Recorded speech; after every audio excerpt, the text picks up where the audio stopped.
যে সমস্ত ছাত্রছাত্রী দ্বাদশ শ্রেণীতে পড়ো এবং যাদের ফিলোসফি রয়েছে তাদের জন্য এই ভিডিওটি শুরু করছি। তোমরা জানো তোমাদের পাঠ্যসূচিতে বচন নামে একটি অধ্যায় রয়েছে এবং এই বচনের অধ্যায়টি খুবই গুরুত্বপূর্ণ। এই বচনের অধ্যায়টি তোমরা যদি ভালো করে বুঝতে পারো, বাক্য থেকে বচন করতে পারো, তাহলে তোমাদের আবর্তন বিবর্তন করা খুবই সহজ হয়ে যাবে এবং নিরপেক্ষ ন্যায় করা, ভেনচিত্র করা সব কিছুই তোমরা খুব সহজেই করতে পারবে। তো এখন আমি বচনের সংজ্ঞাটি নিয়ে আলোচনা করছি, অর্থাৎ বচন বলতে আমরা কি বুঝি বা বচন কাকে বলা হয়। এখানে দেখো, বচন বলতে বোঝায় দুটি পদের মধ্যে কি করা, যে কোনো একটি সম্পর্ক স্বীকার করা বা অস্বীকার করা। তো বচন বলতে কি বোঝায়? বচন বলতে বোঝায় দুটি পদের মধ্যে যে কোনো একটি সম্বন্ধের বা সম্পর্কের স্বীকার করা বা অস্বীকার করা। উদাহরণস্বরূপ বলা যেতে পারে, সকল মানুষ হয় মরণশীল। এখানে মানুষ এবং মরণশীল পদ দুটির সম্পর্ককে স্বীকার করা হয়েছে।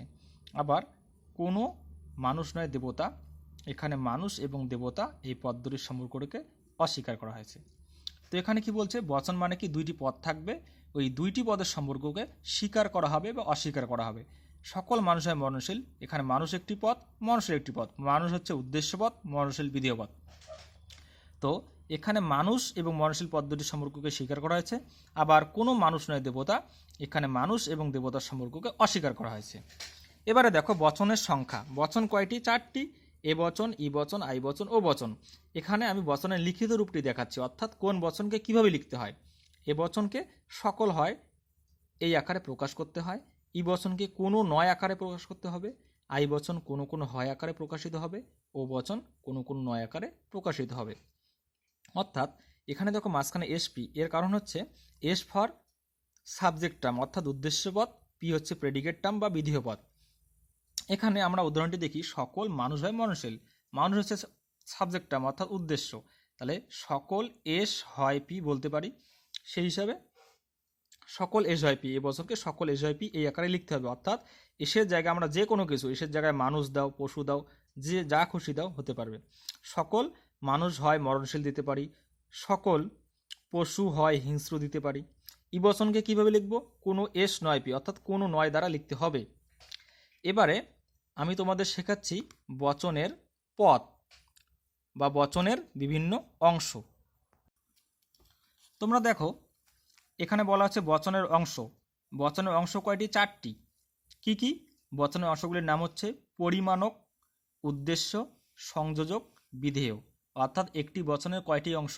যদি পরীক্ষায় প্রশ্ন দেয় যে একটি আদর্শ নিরপেক্ষ বচনের কয়টি অংশ, উত্তর হবে একটি আদর্শ নিরপেক্ষ বচনের অংশ 4টি। কি কি? পরিমাণক, উদ্দেশ্যপদ, সংযোজক, বিধেয় পদ। এখানে উদাহরণটি দেখো, সকল শিশু হয় সরল। এটি তো জানি আমরা এ বচন, সকল হয় আছে। তো এই সকলটাকে বলবো পরিমাণক, তারপর একটা উদ্দেশ্য, মাঝখানে সংযোজক এবং শেষে বিধেয়। অর্থাৎ একটা বচন এই আকারেই গঠিত হবে, প্রথমে পরিমাণক লিখতে হবে, তারপরে উদ্দেশ্য, তারপরে গুণ বা সংযোজক, সবশেষে বিধেয়। তো তোমাদের পরীক্ষায় যেটি আসে সেটি হলো বাক্য থেকে বচনে পরিণত করা।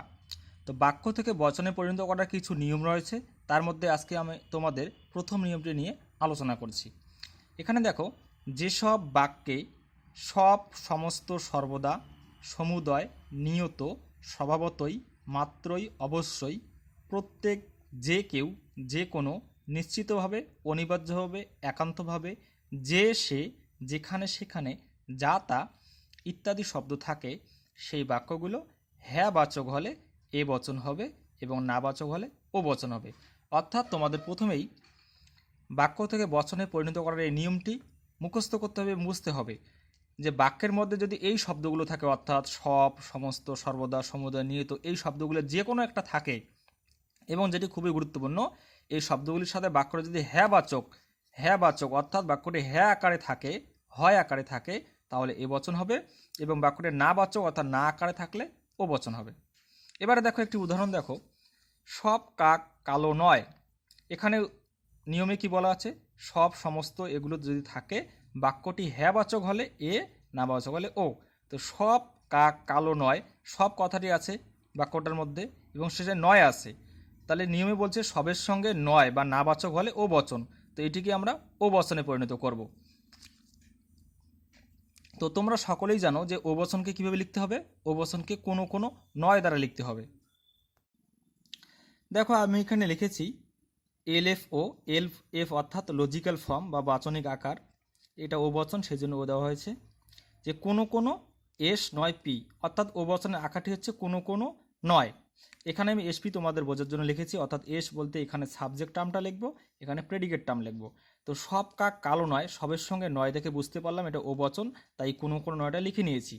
এবারে এসের জায়গায় অর্থাৎ এখানে আমরা উদ্দেশ্যপদটা লিখবো, পি এর জায়গায় বিধিও লিখবো।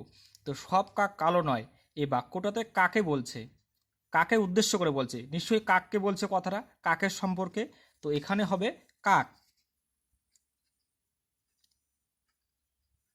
আর এখানে হবে কালো, অর্থাৎ কোনো কোনো কাক নয় কালো, এটি হচ্ছে বচনটির আদর্শ রূপ। পরেরটা দেখো, সব ফুল লাল নয়। আশা করি তোমরা এটা করতে পারবে, সব ফুল লাল নয়। তো আগের নিয়মটাই দেখো, সবের সঙ্গে নয় থাকলে ও বচন, তাহলে এখানে কথাটা কাকে বলছে, ফুলকে। তো এটাও ও বচন, কোনো কোনো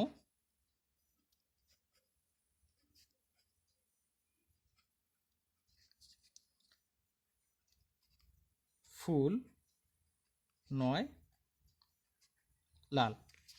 দেখো আমি করে নিয়েছি যে সব ফুল লাল নয়, তো সবের সঙ্গে নয় থাকলে ও বচনে করতে হয়। ও বচনকে কীভাবে লিখি, কোনো কোনো কোনো কোনো ফুল নয় লাল। আগে আমরা পরিমাণটি লিখলাম, তারপরে উদ্দেশ্য লিখলাম, তারপরে সংযোজক লিখলাম এবং সবশেষে বিধেয় পদ লিখলাম। সমস্ত চাষি দরিদ্র, এটা তোমরা করতে পারবে, যে নিয়মে বলা হচ্ছে সব সমস্ত, সব সমস্ত এগুলির সঙ্গে বাক্যটি হ্যাঁ বাচক হলে এ বচন হয়। তো সমস্ত চাষি দরিদ্র, এটি কি হবে, সকল চাষি হয় দরিদ্র।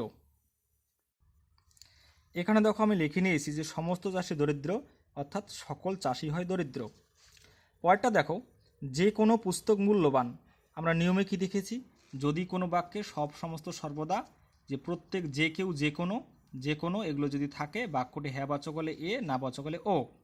তো এখানে যেটা দেওয়া আছে, যে কোনো পুস্তক মূল্যবান, তো যে কোনোর সঙ্গে বাক্যটি হ্যাঁ বাচক আছে, অর্থাৎ এখানে হ্যাঁটা যদিও দেওয়া নেই, হয় আকারে নেই, তবুও বাক্যটি সদর্থক আছে, সেটি তো আমাদের বুঝতে হবে। যে কোনো পুস্তক মূল্যবান, এটি সদর্থক বাক্য বা হ্যাঁবাচক বাক্য, তাই আমরা লিখব এ বচন, সকল পুস্তক হয় মূল্যবান। পুস্তকের উদ্দেশ্য কেন হলো, এখানে পুস্তককে নিয়েই বলছে, মূল্যবানটা হচ্ছে বিধেয়।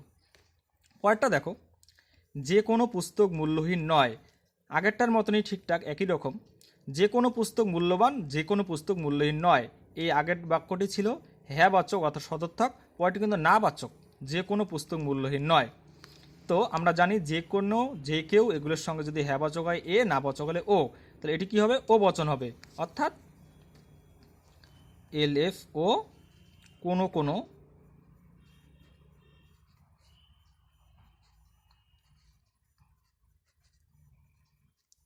পুস্তক নয় মূল্যহীন। দেখো এখানে দেওয়া আছে যে কোনো পুস্তক মূল্যহীন নয়, তো এখানে যেহেতু নয় আছে, তাই আমরা লিখব ও বচন, কোনো কোনো পুস্তক নয় মূল্যহীন। মানুষ মাত্রই স্বার্থপর হয় না, তোমরা পারবে যে মাত্রের সঙ্গে না থাকলে ও বচন, আমি করে দিচ্ছি। দেখো দেখো এখানে মানুষ মাত্রই স্বার্থপর হয় না, তাই এটি ও বচন হবে, যেহেতু মাত্রের সঙ্গে নয় আছে, যে কোনো কোনো মানুষ নয় স্বার্থপর। পরেরটা দেখো, যে কেউ এ কাজটি করতে পারে। আমরা নিয়মে কি দেখেছি, প্রত্যেক যে কেউ যে কোনো যে বাক্যে থাকে, বাক্যটি হ্যাঁ বাচক হলে এ বচন, আমরা এ বচন লিখেছি সকল। এখানে দেখো যে কেউ এ কাজটি করতে পারে, এখানে উদ্দেশ্যপদটি উজ্জ আছে, অর্থাৎ যে কেউ বলতে এখানে যে কোনো মানুষ, সব মানুষকেই বুঝিয়েছে বা সব ব্যক্তিকেই বুঝিয়েছে, তাই আমরা লিখব সকল ব্যক্তি হয় এ কাজে সক্ষম, এ কাজটি করতে পারে মানে হচ্ছে এ কাজে সক্ষম। তো তোমরা আগে নিয়মটা মুখস্থ করো, তারপরে প্র্যাকটিস করো, আশা করি বুঝতে পারবে।